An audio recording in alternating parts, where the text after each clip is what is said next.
여호수아서는 땅 분배에 대한 이야기가 많은데 여호수아서 19장을 보면 시므온 지파가 땅 분배 받은 이야기가 나옵니다. 시므온 자손이 땅을 분배받은 것에 대한 말씀은 다른 지파와는 조금 다른 점이 하나 있습니다. 그들은 땅이 많은 유다 자손에게서 땅을 나누어 받았다라는 것입니다. 여호수아서 19장 9절을 보면 유다 자손의 분깃이 너무 많아서 시므온 자손이 그들의 땅을 나눠 받았다라는 말씀이 나옵니다. 이 말씀은 그저 스쳐 지나갈 수도 있는 작은 말씀이지만 한번 곰곰이 생각해 볼 필요가 있습니다. 많은 땅을 남에게 나눈다는 것은 쉬운 일이 아닙니다. 특별히 땅을 하나의 절대적인 재산이라고 보는 오늘날의 세태를 생각해 볼 때 이 말씀은 이스라엘 백성들에게 중요했던 것이 무엇인지 우리들에게 알려줍니다. 땅이 중요한 것이 아니라 그 땅을 주시는 분, 하나님이 더 소중하고 더 근원적인 분으로 고백했다는 것입니다. 예나 지금이나 땅은 사람들의 삶에 대단히 중요합니다. 땅이 있어야 집을 지을 수 있고 또 일을 할 수도 있습니다. 땅이 없으면 아무것도 할 수 없다고 생각하는 것이 우리 인간의 삶입니다. 이스라엘 백성들에게도 땅은 역시 중요했습니다. 그런데 그들에게 땅이 중요했던 것은 땅 자체가 소중하고 절대적이어서가 아니었습니다. 땅은 하나님께서 주신 약속이기 때문에 중요했던 것이지 땅 자체가 엄청난 것이어서가 아니었다는 말씀입니다. 레위기 25장 23절은 땅은 하나님의 것이라고 분명히 이야기합니다. 이 믿음의 기초에서 땅에 대해 절대화시키지 않는 것이 이스라엘 백성들의 믿음이었습니다.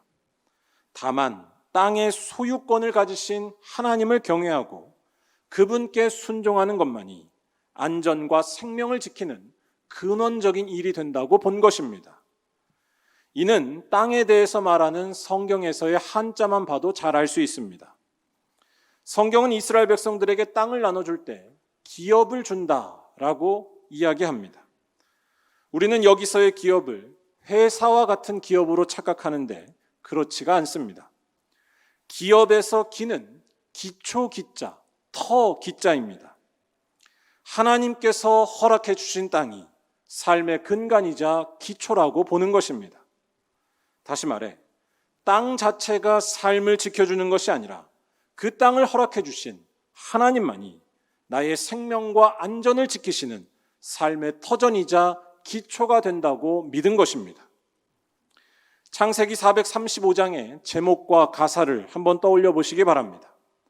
나의 영원하신 기업, 생명보다 귀하다. 여기에서 말하는 기업이 무엇이겠습니까? 이것은 눈에 보이는 조건이나 환경을 가리키는 것이 아닙니다.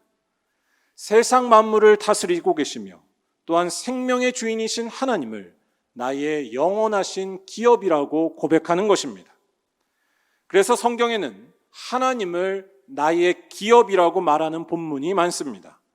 그 중에 하나인 예레미야 애가 3장 24절 말씀을 우리 다 함께 한번 읽어보도록 하겠습니다.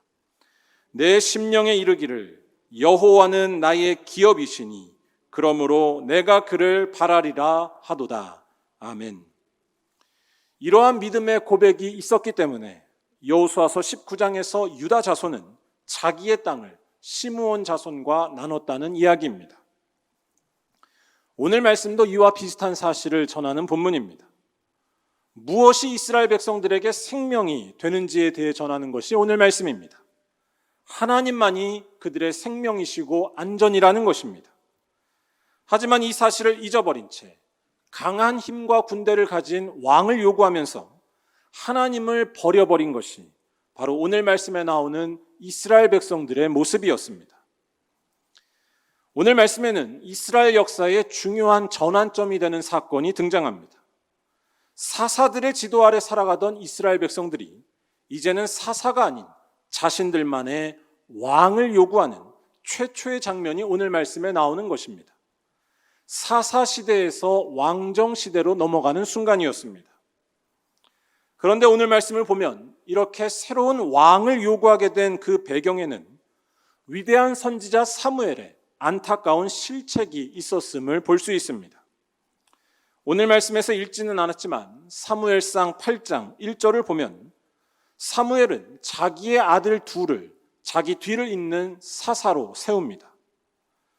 본래 사사는 이스라엘에서 임시직이었습니다. 사사의 직무가 다 끝나면 자기 집으로 돌아가거나 아니면 죽음으로 그 사사의 삶을 마감하는 것이 보통이었습니다. 자식이 물려받는 것은 이스라엘의 전통이 아니었습니다. 하지만 사무엘은 자신의 아들들에게 사사직을 세습합니다. 세습하고 나서도 별 탈이 없었으면 그나마 모를 일일 것입니다. 그런데 문제는 연이어 터져나왔습니다. 아들들의 부정과 비리였습니다. 그 아들들이 아버지 사무엘처럼 하지 않고 자기 이익을 따라 뇌물을 받으면서 사사직을 수행한 일이었습니다. 이와 같은 말씀들은 우리 인간이 가진 한계와 연약함을 뼈저리게 잘 느끼게 해줍니다. 그 위대한 선지자이자 사사였던 사무엘도 한 명의 인간이었습니다. 자기 아들들에게 지도자의 자리를 물려주고 싶은 욕심을 부렸으며 또한 아들들에 대한 신앙 교육을 제대로 시키지 못한 안타까운 한계가 그에게 있었습니다. 이런 점을 생각해 볼 때 우리가 얼마나 더 열심히 가정에서 예배 드려야 하는지 다시 생각해 보지 않을 수가 없습니다. 그 믿음 좋은 사무엘도 자식 교육에, 특별히 신앙 교육에 실패했습니다. 그렇다면 우리는 어떻겠습니까? 사무엘 이상이지 않으면 안 된다는 것을 이 말씀을 통해 느낄 수가 있습니다. 더욱더 가정에서 기도하고 사랑하는 자녀를 위해 말씀을 가르쳐야 한다는 사실입니다. 아무튼 그와 같은 배경에서 이스라엘 백성들이 왕을 요구하는 일이 터져 나왔습니다. 그런데 오늘 말씀을 잘 보면 이들이 왕을 요구한 것의 진짜 이유와 목적은 다른 데에 있었음을 알 수 있습니다. 사무엘이 저지른 잘못이나 실책은 하나의 구실이었고 그들이 진정 바랬던 것은 따로 있었습니다. 바로 우리들도 다른 나라들처럼 멋지고 힘 있는 왕을 모셔서 부강하게 한번 잘 살아봤으면 좋겠다라는 것이었습니다. 일단 5절에서 모든 나라와 같이 우리에게 왕을 세워라는 말이 이들의 요구를 잘 나타내 보여줍니다. 무엇보다도 20절에서 이들의 이러한 요구의 핵심이 잘 나타나고 있습니다. 우리 20절 말씀을 한번 같이 읽어보도록 하겠습니다. 우리도 다른 나라들 같이 되어 우리의 왕이 우리를 다스리며 우리 앞에 나가서 우리의 싸움을 싸워야 할 것이니이다 하는지라. 아멘. 다른 나라들 같이 되고 싶다는 것, 이것이 왕을 달라는 요구의 핵심이었습니다. 이것은 단순히 다른 나라들을 좀 닮겠다라는 그런 뜻이 아닙니다. 이것은 다른 나라들이 자랑하고 누리고 있는 부와 안정을, 그들이 가진 잘 사는 모습을 우리도 좀 갖고 싶다라는 것입니다. 이스라엘 백성들은 가나안 땅에 정착한 이후 주변의 나라들을 계속해서 부러워했습니다. 그들이 대단히 강해 보였기 때문이었습니다. 여기에는 여러 가지 이유가 있었는데 일단 그들이 갖고 있는 군사력이 매우 강해 보였기 때문이었습니다. 사무엘상 13장 22절을 보면 당시 이스라엘의 군사력에 대해 잘 알 수 있습니다. 당시의 최고의 무기는 철로 된 무기였습니다. 하지만 이스라엘 땅에 철로 된 무기를 가진 사람은 단 2사람밖에 없었다고 이 말씀은 전합니다. 이스라엘의 초대왕 사울과 그의 아들 요나단에게만 철로 된 무기가 있었고 나머지는 다 아니었습니다.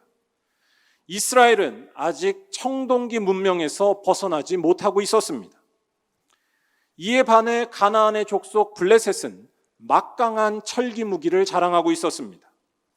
사무엘상 17장 7절을 보면 다윗과 싸웠던 블레셋의 유명한 장군 골리앗이 갖고 있던 무기에 대해 자세히 묘사합니다. 그 창자루는 배틀채 같았고 창날은 철 600세겔이었다라고 나오는데 600세겔은 7kg 정도 되는 무게입니다. 오늘날의 시각에서 보자면 7kg 정도 되는 철로 만든 무기가 별것 아닌 것처럼 보일지도 모릅니다. 하지만 당시에 이것은 아주 혁명적인 무기였습니다. 아무것도 이것을 막을 수가 없었습니다. 이스라엘 군대가 골리앗이 나타나기만 하면 패했다라고 하는 성경의 기록은 괜한 것이 아니었습니다. 또한 사사기 1장 19절을 보면 가나안의 여러 족속들은 철병거까지 가졌다라는 기록이 나옵니다. 이처럼 강력하고 아무것도 막을 수 없는 무기인 철기 무기를 가지고서 가나안 땅을 호령했던 것이 당시 이스라엘 백성들이 맞닥뜨려야 했던 가나안 족속이었습니다. 이에 반해 이스라엘은 가진 것이 별로 없어 보였습니다. 그들에게는 군대다운 군대도 없었습니다. 사사시대의 이스라엘은 전쟁이 나면 그때에서야 군인을 소집하는 제도를 갖고 있었습니다. 평소에는 일을 하다가 사사가 뿔나파를 불면 뛰쳐나가는 것이 이스라엘의 군대였습니다. 거기에 더해 그들이 갖고 있는 무기는 철기 앞에서 무력할 수밖에 없는 청동기 무기였습니다. 이런 상황에서 이스라엘 백성들이 자신들을 초라하다고 느낀 것은 너무나 당연했습니다. 오합지졸 같은 모습에 변변치 않은 무기를 가진 자신들을 보면서 이스라엘 백성들 중에서 소위 똑똑하다는 사람들이 무슨 생각을 했을까요? 그들은 부국 강병의 마음을 갖지 않을 수가 없었습니다. 즉 이러한 일을 이뤄줄 수 있는 누군가가 나타나서 강력한 힘을 가진 왕이 나타나서 초라해 보이는 자신들의 나라를 다시 세워주기를 기대했던 것입니다. 무기도 다 바꿔주고 군대도 더 강하게 해주고 모든 사회 시스템을 어느 나라 못지않게 근사하게 만들어줘서 떵떵거리게 살 수 있도록 해주는 것이 그들이 기대하고 바랬던 것이었습니다. 그것이 우리도 다른 나라들 같이 라고 말하면서 왕을 요구한 것의 핵심적인 내용이었습니다. 그런데 이러한 이스라엘 백성들의 현실적이고도 또 지극히 할 법한 요구에 하나님께서 나타내 보이시는 반응은 참 당황스럽습니다. 하나님께서 이들에게 무엇이라고 답하셨습니까? 우리 다 함께 7절을 한번 읽어보도록 하겠습니다. 여호와께서 사무엘에게 이르시되 백성이 내게 한 말을 다 들으라. 이는 그들이 너를 버림이 아니요 나를 버려 자기들의 왕이 되지 못하게 함이니라. 아멘. 그들이 너를 버림이 아니요 나를 버림이라. 이 말씀은 용기 내어서 사무엘에게 말하고 있었던 이스라엘 백성들에게 적잖이 당황스럽게 들렸을 것입니다. 이스라엘 백성들은 지금 하나님을 버렸다고 절대로 생각하지 않았을 것입니다. 아니, 청동기 무기를 들고서 어떻게 싸우라는 것입니까? 주변에서는 다 철기 무기로 무장했으며 항상 준비된 군대가 있고 또 그것을 잘 지도하는 왕이 있는데 이들과 어떻게 싸우라는 이야기입니까? 이러한 현실 속에서 싸워 이기려면 무기를 잘 갖춰야 하고 힘 있는 왕이 필요하다고 말한 아주 현실적이고 진지한 요구, 그 이상도 이하도 아니었습니다. 그런데 하나님께서는 오늘 말씀에서 이들의 이러한 요구와 행동이 하나님을 버린 것이라고 말씀하시는 것입니다. 하나님의 이 말씀은 이스라엘 백성들에게나 우리들에게 대단히 큰 도전을 줍니다. 혹시 이 말씀을 그러면 무기를 갖지도 말고 아무것도 하지 말라는 것이냐 라는 식으로 오해할 가능성이 있는데 이는 그렇지 않습니다.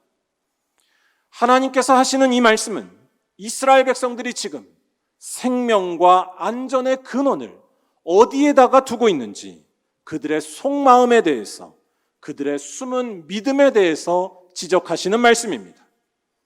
즉 생명과 안전의 근원이 하나님께 있다고 믿는 것이 아니라 현실적인 무기에 달려 있으며 내가 가진 풍요로운 재산에 달려 있으며 그 모든 것을 잘 이끌어줄 왕의 인간적인 능력에 있다고 믿고 있는 모습입니다. 무기 자체를 뭐라고 하는 것이 아닙니다. 그것을 하나님으로 생각하고 있는 것, 그것이 없으면 망하는 것으로 속으로 믿으며 살아가는 것, 즉 하나님 자리에다가 인간의 창조물을 놓는 것에 대해 하나님께서는 통렬히 비판하고 계시던 것입니다. 다시 말해 하나님을 버린다는 것은 단순히 교회를 나오고 안 나오고 하는 차원의 이야기가 아닙니다. 하나님을 버린다는 것은 무엇이 생명이고 소망이라고 생각하는지 거기에 따라서 결정된다는 말씀입니다. 며칠 전에 교회 안에서 몇 분과 말씀을 나누다가 요새는 점점 유치원도 어린이집도 학벌이 되고 있다라는 이야기를 들었습니다. 웬만한 대학 등록금보다 비싼 학비를 내야 하는 영어 유치원이 그렇게 인기가 있다고 합니다. 요새 일반 유치원은 보통 당첨을 받아서 갑니다. 그런데 어렵게 당첨받은 유치원을 포기하면서까지 영어 유치원 혹은 비싼 사립 유치원에 보낸다라고 합니다. 그렇게 하는 이유는 다른 데에 있지 않다고 합니다. 제가 신문을 좀 검색을 해봤는데요. 유치원 때부터 만들어진 커뮤니티가 나중에 엘리트 인맥으로 이어지기 때문이고, 또한 비싼 유치원을 나오지 않으면 초등학교에 들어가서 소외되기가 쉽다는 것이었습니다. 유치원도 잘 나와야지만 엘리트 취급을 받으며 살아갈 수 있다는 것이었습니다. 제가 말씀드리려는 것은 영어 유치원에 가는 것 그 자체에 대한 것이 아닙니다. 각자의 선택은 존중되어야 합니다. 하지만 문제는 이러한 현상 속에 담겨 있는 우리들의 속마음, 우리들의 믿음이라는 것입니다. 좋은 유치원이 내 아이에게 생명을 줄 것이고 또한 평안과 행복을 줄 것이라는 우리들의 철석 같은 믿음입니다. 좋은 유치원은 물론 필요하고 아이들에게 적절하게 좋은 영향을 줄 것입니다. 하지만 그것이 평생의 운명을 결정짓는 무언가가 될 것처럼 믿고 있는 삶의 모습에는 심각한 문제가 있다는 것입니다. 그것이야말로 하나님을 버리는 것입니다. 왜냐하면 우리의 인생을 참으로 복되게 하시고 어떤 상황에서도 절망치 않게 하시는 생명의 능력은 학벌에 있는 것이 아니라 오직 하나님께만 있기 때문입니다. 제가 드리는 말씀은 아주 현실적인 이야기입니다. 학벌이 좋다고 해서 유치원을 비싼 데 나왔다고 해서 그 인생이 생명으로 충만해지거나 그 가정이 복되게 변화하지 않습니다. 유치원 비싼 데 나왔어도 인간의 삶은 늘 불안하고요. 또한 가족끼리도 싸웁니다. 좋은 학벌이 건강한 삶을 보장하지 않습니다. 무엇보다 아무리 좋은 유치원을 나왔어도 우리 모두에게 어느 순간 찾아오는 죽음 앞에서 우리는 아무런 말도 할 수가 없게 됩니다. 오늘날 우리들이 만들고 있는 이 비극적인 계급사회는 우리들에게 생명으로 돌아오는 것이 아니라 파괴와 죽음으로 절망과 우울로 돌아올 수밖에 없다는 것입니다. 하지만 성경이 증언하는 하나님은 다르시다는 것입니다. 이스라엘 백성들이 왕을 요구하기 전에 사사가 다스리던 시대에 어떻게 살았는지를 돌이켜보시기 바랍니다. 제가 오늘 여호수아서 이야기로 말씀을 시작했으니까 여호수아서에 나오는 수많은 이야기들을 떠올려 보시기 바랍니다. 한마디로 그때 이스라엘 백성들은 오늘 말씀에 나오는 이스라엘 백성들의 상태보다 훨씬 더 안 좋은 상황에 있었습니다. 그들은 40년 동안 광야를 지나와서 지칠 대로 지친 상태였습니다. 가나안 땅에는 한 번도 와본 적이 없었습니다. 아무것도 모르는 완벽한 나그네 상태였습니다. 이런 그들이 갖고 있는 것은 제대로 된 무기가 하나도 없었습니다. 이러한 그들이 철병거와 강력한 무기로 무장한 가나안 족속을 정복한다는 것은 아무리 생각해도 있을 수가 없는 일이었습니다. 아니, 이스라엘 백성들의 운명은 운 좋게 광야를 지나온 것으로 끝나고 이제 거기에서 마무리되는 것이 아주 현실적인 스토리였고 자연스럽게 보였습니다. 그런데 여호수아서는 우리들에게 놀라운 말씀을 전합니다. 하나님의 말씀 앞에 그들이 순종하자 이길 수 없었던 여리고성이 무너졌으며 철병거로 무장한 가나안 족속이 그들 앞에 패하며 도망갔다는 사실입니다. 무기가 많아서 승리한 것이 아니었습니다.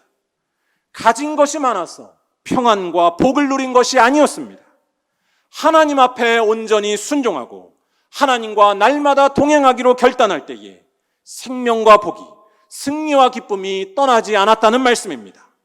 생명과 안전은 오직 하나님께 있다는 것을 알려주는 귀한 말씀입니다.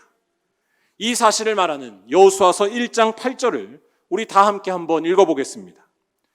이 율법책을 내 입에서 떠나지 말게 하며 주야로 그것을 묵상하여 그 안에 기록된 대로 다 지켜 행하라.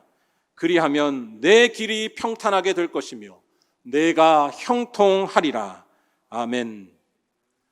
형통함은 무기가 많다고 해서 이루어지는 것이 아니라고 이 말씀은 우리에게 말합니다. 참된 평안과 생명은, 참된 형통함은 오직 하나님 앞에 순종하고 그분의 말씀을 들으며 살아갈 때 있다는 것입니다. 그런 점에서 볼 때에 오늘 말씀에서 하나님의 모습이 참 두렵다고 느껴지지 않을 수 없습니다. 하나님께서 지금 이스라엘 백성들의 요구를 다 들어주시는 것으로 나오는 것은 대단히 무서운 말씀이라는 것입니다. 왕을 요구하고 있고 다른 나라들과 같이 해달라는 그 요구를 다 들어주시는 이 말씀이 무엇을 의미하겠습니까? 하나님 없이 사는 것을 방치하시는 것입니다. 이것은 일종의 심판이라고 말할 수 있습니다.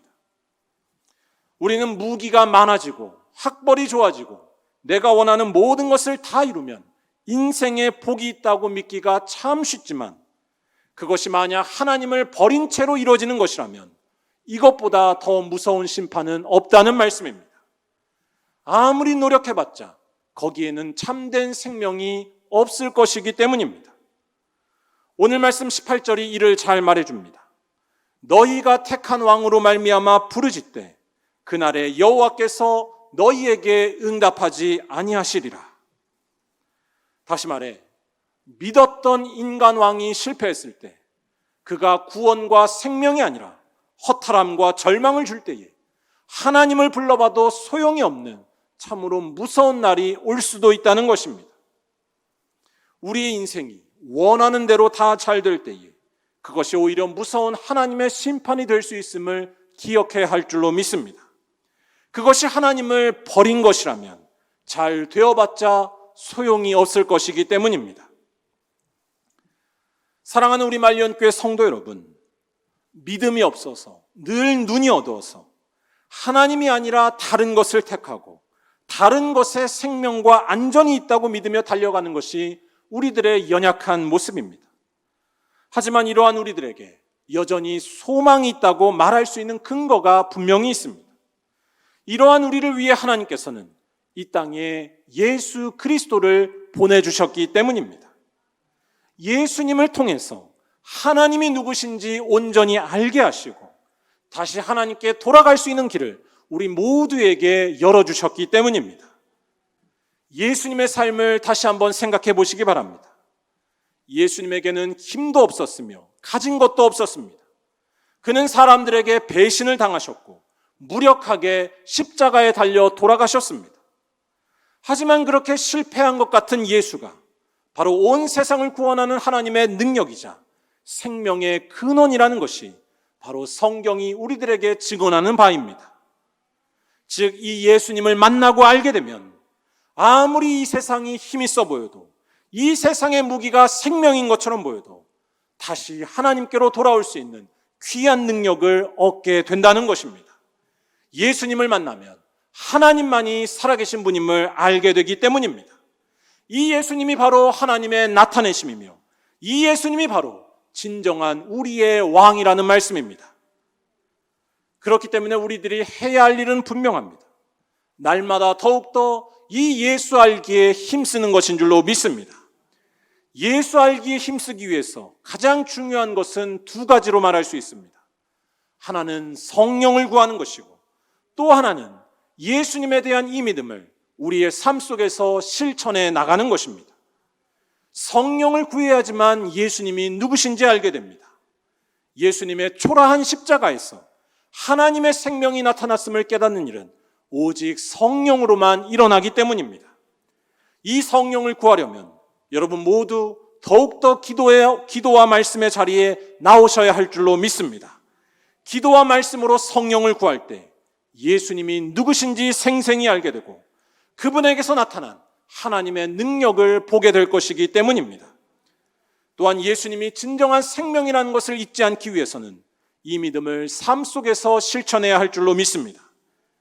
예수님을 진정으로 믿는다는 것은 말에 있지 않습니다. 그의 말씀을 지키고 따르기 위해서 예수께서 가신 좁은 길로 나도 걸어가는 것입니다. 그동안 미워했던 사람을 용서하는 좁은 길, 가난하고 어려운 이웃에게 나의 남는 것을 베푸는 것이 아니라 가장 좋은 것을 나누는 좁은 길로 걸어가는 것입니다. 그런데 이 좁은 길은 결코 헛되지가 않다는 것입니다. 예수께서는 마태복음 7장 14절에서 그 좁은 길이야말로 바로 생명으로 인도하는 길이라고 약속해 주셨습니다. 즉 예수님이 진정으로 하나님이시고 그분만이 진리가 되신다는 것을 삶 속에서 확인하며 살아가는 것입니다.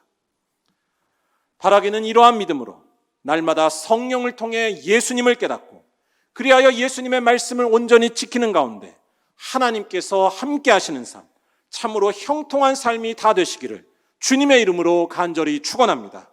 기도하겠습니다.